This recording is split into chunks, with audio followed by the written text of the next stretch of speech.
आज की 7 money and time saving tips आपको ज़रूर पसंद आएंगी क्योंकि ये टिप्स एंड ट्रिक्स आपके काम को आसान और बेहतर बनाती हैं। सभी आइडियाज़ फुटवेयर से रिलेटेड हैं। उम्मीद है कि आपको ज़रूर पसंद आएंगे। वीडियो पसंद आने पर इसे लाइक एंड शेयर ज़रूर कीजिएगा। तो चलें स्टार्ट करते हैं। अस्सलाम वालेकुम friends, welcome back to my channel tips and tricks with Hina. I hope कि आप सब खैरियत से होंगे। अगर न्यू चप्पल टूट गई है तो उसे किस तरह से हम घर में बैठकर रिपेयर कर सकते हैं, इसके लिए बहुत ही ज़बरदस्त आइडिया आपके साथ शेयर करने लगी हूँ। आमतौर पर जब चप्पल टूटती है तो उसे हम मोची से सिलाई करवा लेते हैं और चप्पल पहनने के काबिल हो जाती है। क्योंकि ये स्ट्रिप वाली है, इस पर सिलाई तो नहीं होगी, लेकिन इसे एल्फी से ज़रूर जोड़ा जा सकता है। आज हम एल्फी घर में ही बनाने वाले हैं। यहाँ पर मैंने एक थर्माकोल का पीस ले लिया है। सबसे पहले हमें ये करना है कि जो स्ट्रिप निकला हुआ है उसको होल में अच्छी तरह से फिक्स कर देना है। किसी भी बारीक चीज़ से, कैंची से या किसी रॉड से स्ट्रिप जो निकली हुई है उसको अच्छी तरह से फिक्स कर देना है होल के अंदर। उसके बाद थर्माकोल के छोटे छोटे से पीसेस लेके आपने उस होल के अंदर डाल देने हैं।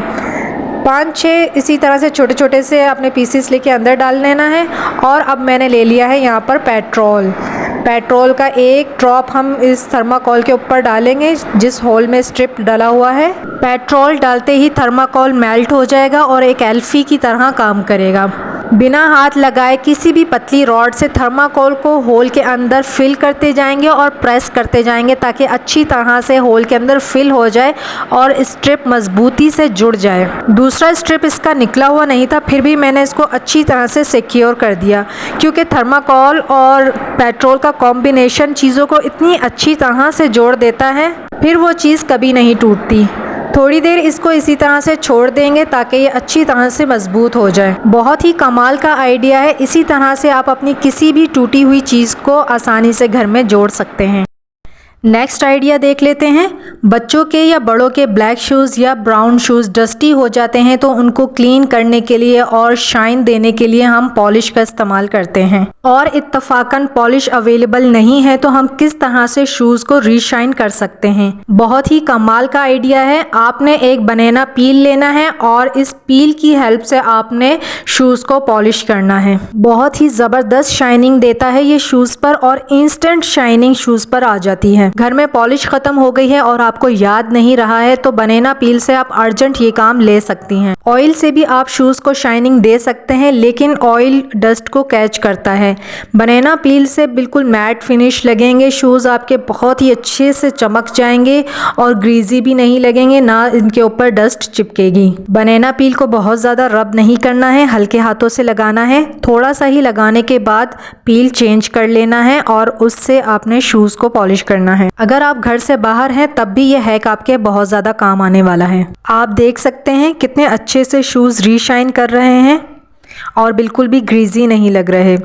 इस तरह से आप अपने ब्राउन शूज़ को भी रीशाइन कर सकते हैं। उम्मीद है कि ये छोटा सा आइडिया भी आपको ज़रूर पसंद आया होगा। चलें नेक्स्ट आइडिया देख लेते हैं। शूज़ का क्लटर घर में बहुत ज़्यादा हो जाता है, चाहे आप इन्हें शू रैक में लगाएं या इन्हें कबर्ड में रखें। शूज़ ऑर्गेनाइज करने के लिए इस तरह के खाली बॉक्सेस बहुत ही यूज़फुल रहते हैं। बहुत ही हल्के फुल्के से बॉक्सेस हैं ये। बच्चों के शूज़ क्योंकि लाइट वेट होते हैं तो आसानी से उनका वज़न बर्दाश्त कर लेते हैं। अब जैसे कि ये एक खाली केक का बॉक्स है, इसके अंदर 2 छोटे पेयर्स आसानी से आ गए। अब इसके ऊपर एक और खाली बॉक्स रख दूँगी तो एक पेयर इसके अंदर आ जाएगा बच्चे का और एक पेयर इसके ऊपर आ जाएगा। इस तरह से आसानी से आप शूज़ का क्लटर ख़त्म कर सकते हैं बॉक्सेस का इस्तेमाल करके। और अगर आपके पास शू रैक नहीं है तो कबर्ड में आप बॉक्सेस को इस तरह से लगाकर भी शूज़ को अरेंज कर सकते हैं। चलें देख लेते हैं नेक्स्ट आइडिया क्या है। सॉक्स हम सभी के घर में ज़रूर मौजूद होते हैं। ऐसे सॉक्स जो कि पुराने हो चुके हैं या घिस चुके हैं या सॉक्स कहीं से फट चुके हैं तो हम उन्हें फेंक देते हैं। फेंकने के बजाय सॉक्स को भी हम रीयूज़ कर सकते हैं। सॉक्स को रीयूज़ करने के काफ़ी सारे आइडियाज़ यकीनन आप जानते ही होंगे, जैसे कि सॉक्स को हम क्लीनिंग के तौर पर या फिर डस्टिंग के तौर पर भी इस्तेमाल कर सकते हैं। बहुत ही अच्छे रहते हैं ये क्लीनिंग के लिए।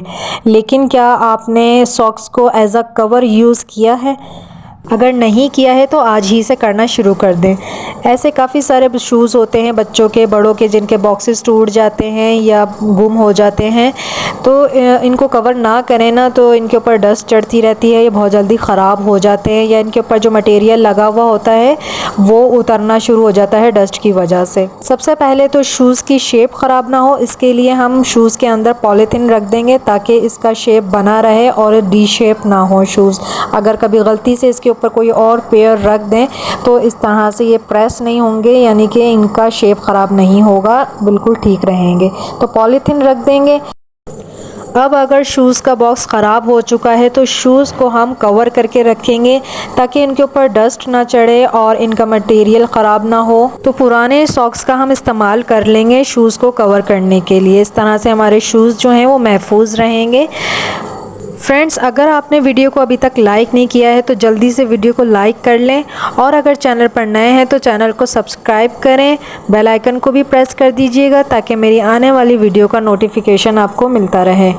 अगर आपको डस्ट एलर्जी है ना तो आप पुराना सॉक्स हाथ में पहनें और इससे आप डस्ट साफ़ करें। इस तरह से डस्ट आराम से सॉक्स में आ जाएगी और डस्ट उड़ेगी भी नहीं। मल्टीपल यूजेस हैं पुराने सॉक्स को इस्तेमाल करने के। और देखिए हमारे नए शूज़ भी कवर हो गए पुराने सॉक्स के इस्तेमाल से। चलें अब देख लेते हैं कि हमारा नेक्स्ट आइडिया क्या है। यहाँ पर मैंने नीम की कुछ टहनियाँ ले ली हैं। टहनियों में से नीम के पत्तों को अलग कर लेंगे।